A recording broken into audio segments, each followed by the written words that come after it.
My goodness. The backlash on DiJonai Carrington is gone nuclear at this point. Has DiJonai Carrington finally crossed a line the WNBA can no longer afford to ignore?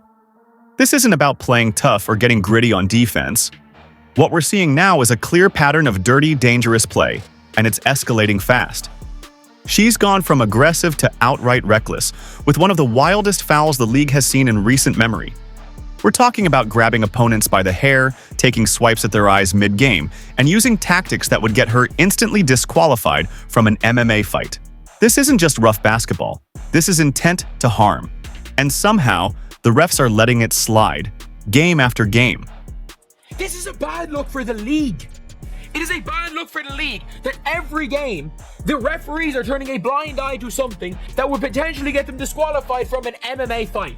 This would have got her disqualified if she was in the octagon. The most recent incident has fans demanding serious consequences. Not just a fine, but a suspension. And some are even calling for a lifetime ban. And here's the twist. The rules already support that level of punishment. It's now just a matter of whether the commissioner will actually enforce it. If you think Carrington has gone too far, drop a comment. Fire the eye poker. Let's look at the footage. Carrington literally pulls a player down by her ponytail, yanking her to the floor. Rewind a bit. Remember when she slammed into her own teammate Paige Buchers with a hit so reckless that coaches were left stunned? Or that cheap shot on Jessica Shepard, which many say should have been ruled flagrant? Then there's the now infamous eye poke to Caitlin Clark, a rookie already carrying the Indiana Fever's spotlight, and she gets swiped in the face by none other than Carrington. The video is out there, and the intent is crystal clear. It's no longer feeling like basketball.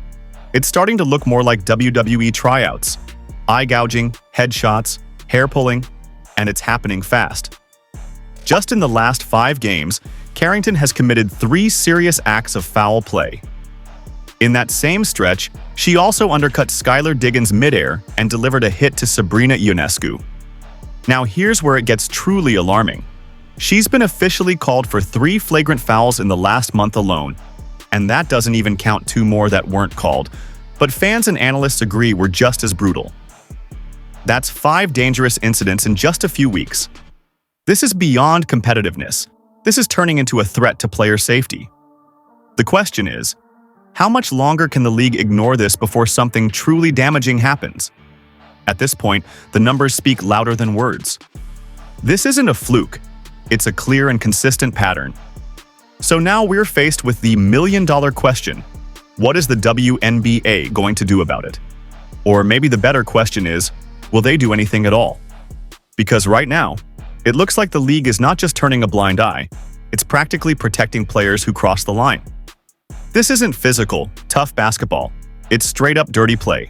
Capital D, bold and underlined. I mean, not only is the WNBA covering for players like this, they're doing these egregious things on the court that is not physical play, it's dirty play with a big fat D. And let's be honest, some of these players wouldn't know clean competition if it hit them in the face. To make matters worse, when fans dare to call out the behavior, the player in question doesn't respond with accountability. Instead, she lashes out at the fans themselves. That alone is enough to raise red flags across the board.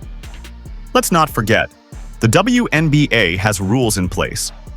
Accumulate enough flagrant fouls, and you're supposed to get suspended automatically. But we've already passed that threshold. We're not just at too many.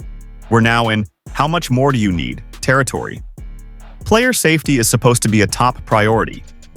If the WNBA truly wants to protect its stars, especially rising icons like Caitlin Clark, and expand its audience, it must start proving that reckless behavior comes with real consequences. So far, though, DiJonai Carrington has managed to slide by with nothing more than a few raised eyebrows and complete silence from officials. And let's not pretend the foul was accidental. There's no universe where that move wasn't intentional. She literally looked up, saw the ponytail, and decided, yeah, I'm going to yank that. Let's be real.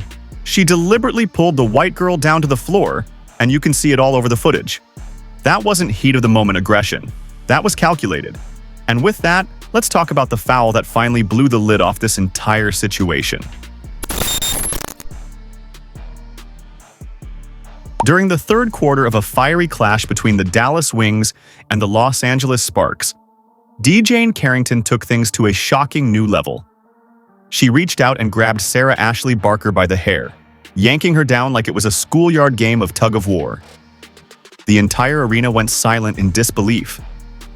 And when the replays hit the screen, there was no denying what had just happened. Even in slow motion, it looked vicious. Once again, DiJonai Carrington was at the center of controversy, and not for the right reasons. DiJonai always in the middle of dirty plays, one announcer muttered. And yet, what did the referees decide? Just a loose ball foul. Not a flagrant, not even a technical. It was treated like a minor bump, a soft slap on the wrist, as if dragging someone to the ground by their hair was just part of the game. DiJonai, DiJonai, you're always in a dirty play. DiJonai, DiJonai, once again, here we are today. Oh. Commentators were stunned. If she was wearing extensions, they'd be lying on the floor right now, one analyst joked, barely masking their outrage. Social media exploded, instantly flooding with reactions. The Brick Center shared the footage with a caption that echoed what everyone was thinking. How is this not an ejection? Some fans even pointed to last season's Kennedy Carter hip check situation, drawing parallels and calling out referees for ignoring obvious misconduct. One commenter summed it up best. Any ref who knowingly ignores this kind of dangerous play shouldn't be officiating. Period. The backlash was swift and fierce. Twitter, Reddit, Instagram, you name it, lit up like wildfire, all voicing the same concern. This isn't physical basketball. It's dangerous behavior, and it's going unchecked. One radio caller didn't hold back, saying, "This isn't hustle. This is someone treating the basketball court like a back alley." But I think a referee knowingly allowing and turning a blind eye to a player's putting other players in danger should never be allowed ref again. And I think this is just like the Kennedy Carter tip check last year.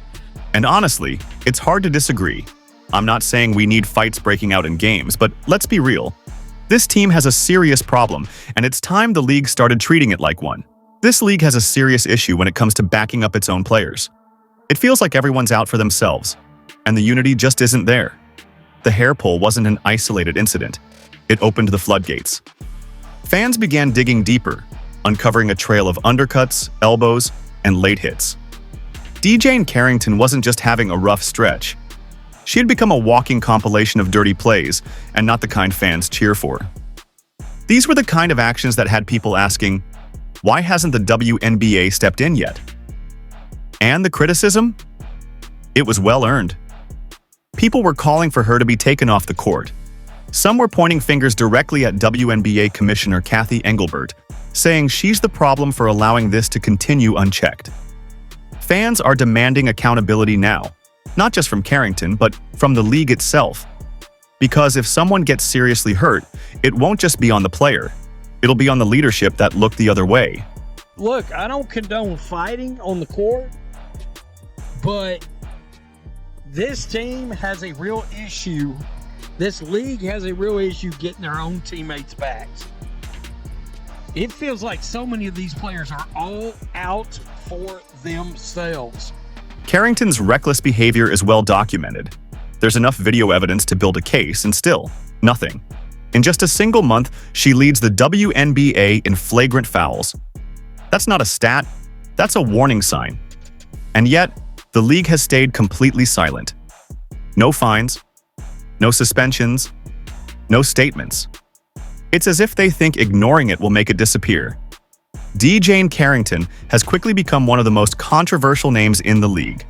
Fans are even mocking her with nicknames, Dirty Play DiJonai, as if her style could be set to a beat. But this isn't a joke, especially with someone like Caitlin Clark taking the hits. She's the face of a new era in women's basketball, and yet she's being targeted like she doesn't belong. If something happens to Clark because the league refuses to act, this won't be just another scandal. It'll be a full-blown crisis. Fans are no longer just angry at Carrington. They're starting to question the integrity of the entire WNBA. How can a league push a no room for hate campaign while letting this kind of behavior go unchecked? Criticism justified. Get her off the court. Hey, this person, Kathy Engelbert, you're the problem. Since you seem to think this kind of play is acceptable. Is this the standard being set for young girls who dream of going pro? Carrington isn't just playing rough. She's been on a rampage, fooling everyone into thinking she's a professional athlete when she's repeatedly shown reckless disregard for the game and her opponents. While some fans argue that she brings passion, others say it's pure vengeance. Either way, this is no longer about playing style. It's about safety. And if the WNBA continues doing nothing, the only people walking away will be the fans, choosing to turn off the TV rather than watch the chaos unfold. Let's not forget how this all escalated. The hair pull wasn't just aggressive, it was deliberate. You could see it in the footage. She noticed the hair, reached in, and yanked hard. The motion was quick but intentional. As soon as her hand locked in, she pulled down. What more do you need? And while the league rescinded one of her technical fouls, she's already racked up 4 flagrant fouls this season. One more was borderline, but it still paints a disturbing picture. Let's rewind to one of the most unsettling moments from last season. Caitlin Clark, the WNBA's brightest rising star, was simply bringing the ball up when Carrington suddenly reached in and struck her across the face. She has been on a crime spree. That's right, folks. She has been on a crime spree, robbing the WNBA blind, masquerading as a professional basketball player when in reality, she is just a reckless athlete. The cameras caught everything. Carrington's fingers grazed Clark's eye, causing her to recoil instantly, holding her face in pain. It wasn't a clumsy hustle play. It was a direct, avoidable hit to the eyes of the league's most celebrated rookie. Sports outlets ran the replay in slow motion, frame by frame, showing every inch of Carrington's reach, every angle of the contact, and Clark's stunned expression. It wasn't a debate of whether it happened. It was, how is this allowed to happen again and again? Grab onto something, realized it was the hair, and yanked. She went back down faster as soon as she grabbed the hair. Like, come on. At what stage does the WNBA have to step in? Because the WNBA are rescinding technical fouls on a player who should already be suspended. DiJonai Carrington has committed 4 blatant flagrant fouls this year. The real debate wasn't whether the hit happened. It was about intent and what kind of punishment, if any, should come next. Caitlin Clark took a brutal shot to the eye, and quite frankly, she was lucky it wasn't worse. Let's be real. Many people still believe DiJonai Carrington meant to hit her in the head. She tried to spin it off as just a moment of defensive effort gone wrong, but fans weren't buying it. The replays told a much different story. Her hand position, the timing, the follow-through, it all pointed to something more deliberate. One reporter even asked her directly, "When you swiped at Caitlin, was your intention to hit her in the eye? Can you explain what happened on that play?" Carrington responded, I don't even know why I would intend to hit anybody in the eye. That doesn't even make sense to me, but no, I didn't. I didn't know I hit her, actually. I was trying to make a play on the ball, and I guess I followed through and I hit her. So obviously it's never intentional. That's not even like the type of player that I am. But the internet wasn't convinced. Social media blew up. Twitter, Instagram, YouTube. Everywhere, people were calling it what they saw. A dangerous, reckless hit that looked very intentional. And the key issue wasn't just the impact, it was the intent behind it. Based on the footage, millions of fans believed it was deliberate. The outrage even spilled beyond the WNBA.